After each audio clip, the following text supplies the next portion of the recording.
शराब नीति में घोटाला हुआ, इसके सबूत सीबीआई के हाथ लगे हैं और इसीलिए अब उनकी रिमांड लेकर और मनीष सिसोदिया से वो पूछताछ करना चाहते हैं।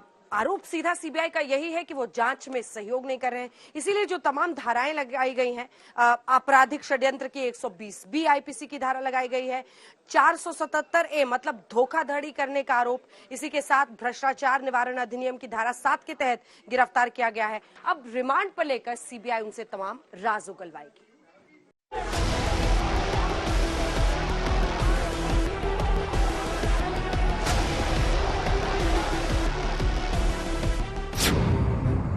एक कारोबारी की गवाही,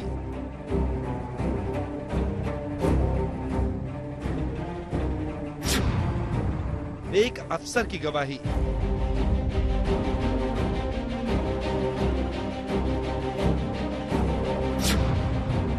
एक 11 मोबाइल का चक्कर,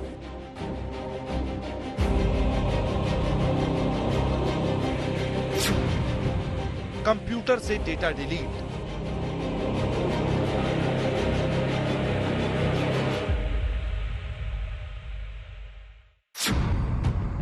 ऐसे फंसे मनीष सिसोदिया।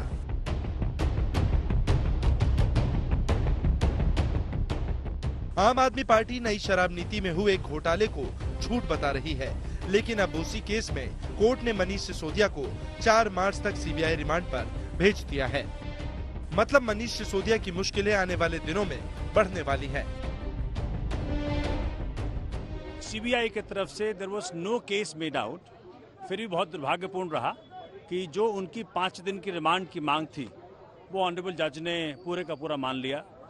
एक ऐसे व्यक्ति को जिसने कि शिक्षा में क्रांति किया, ऐसे व्यक्ति को जिसने शिक्षा के जरिए पहले गिरफ्तारी फिर रिमांड, इसके पीछे की स्टोरी को समझिए। सिसोदिया के खिलाफ सीबीआई के पास एक नहीं बल्कि 2 अहम गवाह हैं। गवाह नंबर 1, नाम दिनेश अरोड़ा, पहचान सिसोदिया के करीबी कारोबारी। मनीष सिसोदिया पर कानूनी शिकंजा कसा तो उसके पीछे दिनेश अरोड़ा की गवाही है। वही दिनेश अरोड़ा जो पहले केस में आरोपी था, लेकिन उसने बाद में दिल्ली हाईकोर्ट में हलफनामा देकर सरकारी गवाह बन गया। दिनेश अरोड़ा ने ही सीबीआई की पूछताछ में मनीष सिसोदिया का नाम लिया था, जिसके बाद सिसोदिया पर सीबीआई का शिकंजा कसा। गवाह नंबर 2, नाम सी अरविंद, पहचान सिसोदिया के सेक्रेटरी रहे।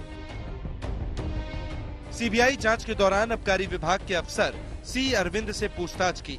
अफसर ने सीबीआई को बताया कि सिसोदिया ने ऐसी शराब नीति बनवाई थी जिससे कारोबारियों को मोटा मुनाफा हो।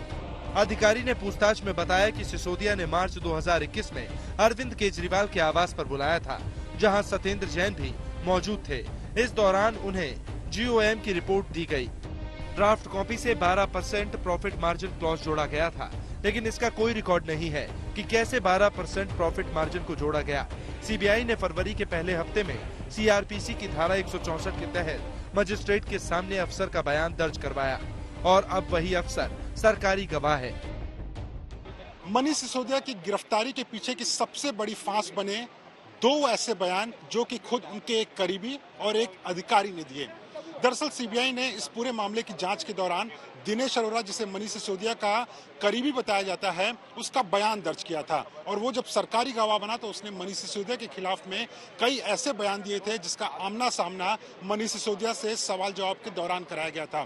दूसरी सबसे बड़ी फांस मनीष सिसोदिया के लिए बना एक अधिकारी का बयान, जिसका 164 सीआरपीसी के तहत सीबीआई ने बयान दर्ज करवाया था। इस अधिकारी ने जानकारी दी थी कि मनीष सिसोदिया बतौर आबकारी मंत्री रहते हुए लगातार निर्देश दे रहे थे कि किस तरह से शराब नीति में बदलाव करना है, और पूछताछ के दौरान जब आमना सामना उस बयान का मनीष सिसोदिया से कराया गया तो मनीष सिसोदिया के पास में कोई जवाब नहीं रह गया और सीबीआई ने उन्हें गिरफ्तार करने की ठान ली।